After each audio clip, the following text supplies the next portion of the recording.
wabarakatuh. Selamat pagi anak-anakku, selamat berjumpa kembali dalam pembelajaran PPKN mengenai kebangkitan nasional tahun 1908 dalam perjuangan kemerdekaan negara Indonesia. Kita akan lihat dulu tujuan pembelajarannya ya. Oke. Ya. Tujuan pembelajarannya ada 4. Yang pertama adalah Ibu akan menjelaskan masuknya Belanda ke Indonesia. Kemudian yang kedua memperjuangkan melawan penjajah Belanda, perjuangan melawan penjajahan Belanda. Kemudian menyebutkan tokoh-tokoh perjuangan melawan penjajahan Belanda. Kemudian ciri-ciri perjuangan kemerdekaan sebelum tahun 1908. Kita lihat ini adalah VOC. VOC itu adalah salah satu negara bagian dari bangsa Eropa. Nah, VOC ini adalah bangsa Belanda yang pada awal mulanya penjajahan Belanda datang ke Indonesia pada tahun 1602 itu mendirikan VOC atau Verenigde Oost-Indische Compagnie.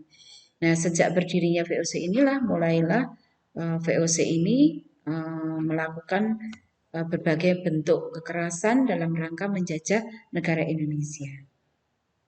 Penderitaan rakyat Indonesia terbagi dalam beberapa segi kehidupan. Yang pertama akan kita lihat Belanda menerapkan politik divide et impera, menerapkan upaya kerja paksa atau kerja rodi, menerapkan kultur sel-sel, dan menerapkan etis politik.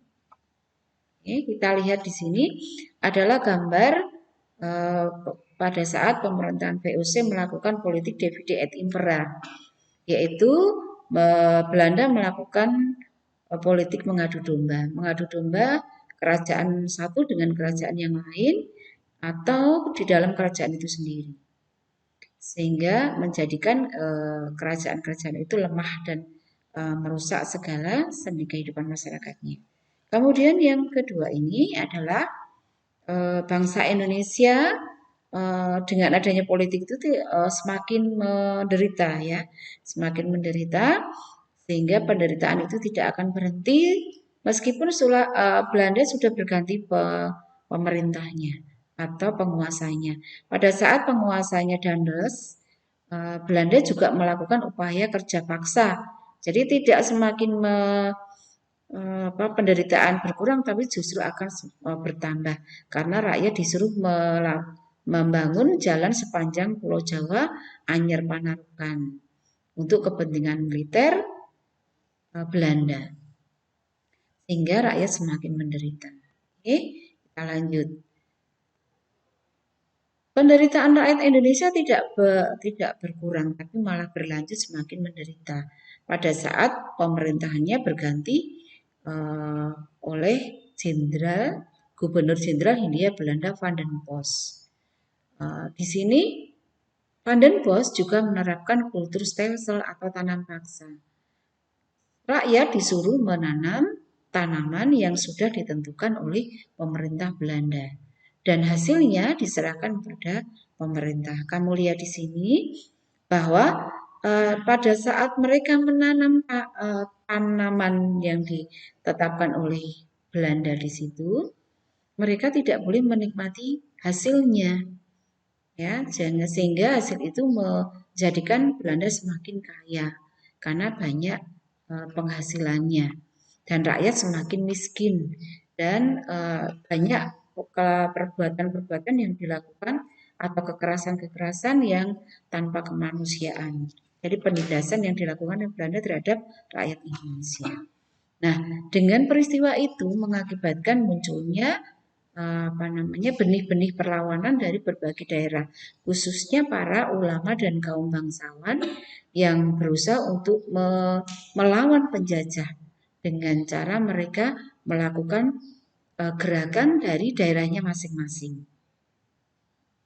Tokoh-tokoh ini diantaranya adalah tokoh-tokoh dari kerajaan-kerajaan seperti Sultan Hasanuddin, kemudian Sultan Ageng Tirtayasa, Tuanku Imam Bonjol, Pangeran Sudirman. Mereka adalah para pejuang-pejuang, pahlawan-pahlawan yang berjuang mengusir penjajah tetapi belum berhasil karena mereka sifat perjuangan mereka masih kedaerahan. Jadi masih hanya mementingkan daerah mereka masing-masing.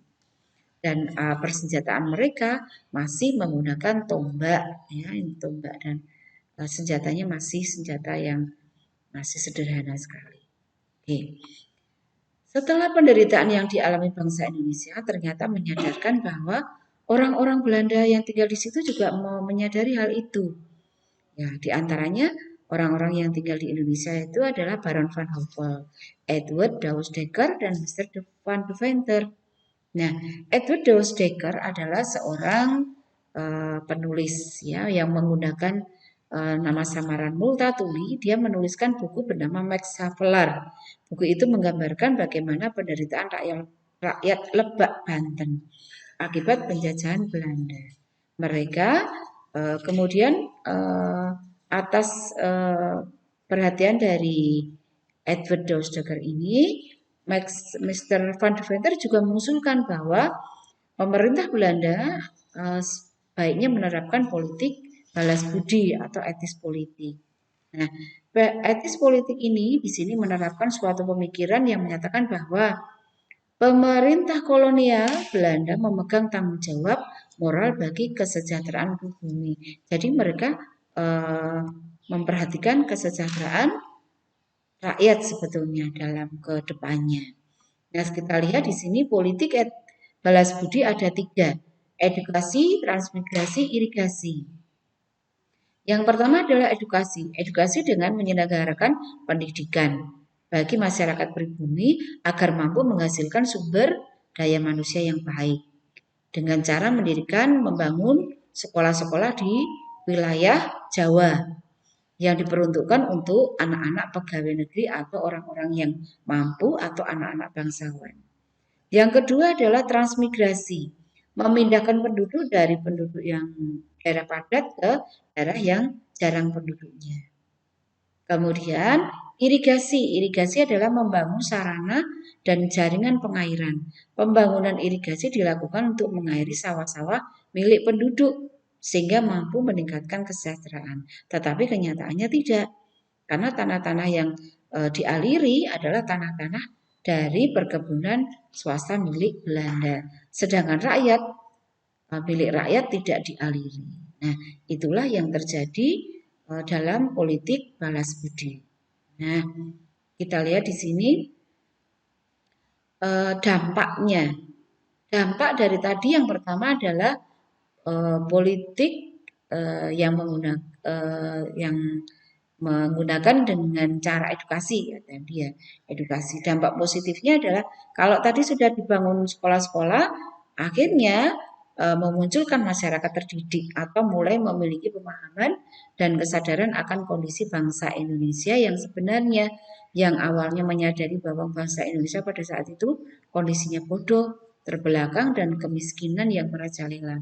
Sehingga mereka mulai sadar untuk membangkitkan kesejahteraan rakyat atau kesejahteraan bangsanya. Sehingga muncullah beberapa tokoh kebangkitan nasional dengan adanya edukasi tadi, pembangunan edukasi. Nah, kemudian kita terakhir ya. Tadi kalau perjuangan para pejuang itu dilakukan dengan kedaerahan, sekarang kita lihat cirinya. Ciri perjuangan kemerdekaan sebelum tahun 1908 itu tadi sudah saya sampaikan, bersifat lokal, kedaerahan, yang artinya bahwa rakyat dan para tokoh berjuang untuk kepentingan daerah masing-masing. Perlawannya tidak serentak karena mereka berjuang dari daerah mereka masing-masing. Kemudian perlawanan masih mengutamakan kekuatan fisik dan persenjataan masih sederhana. Dan yang terakhir adalah para tokoh perjuangan mudah diadu domba. Demikian materi yang Ibu sampaikan. Semoga ini bisa kamu pelajari, kamu baca kembali karena kalian ada beberapa yang tidak memiliki buku. Ya, setelah ini kalian kerjakan uji kompetensinya dan kalian kerjakan tugas urean yang kalian dengan cara membuat jembatan ingat atau sejenis mapping ya. Gitu. Assalamualaikum warahmatullahi wabarakatuh.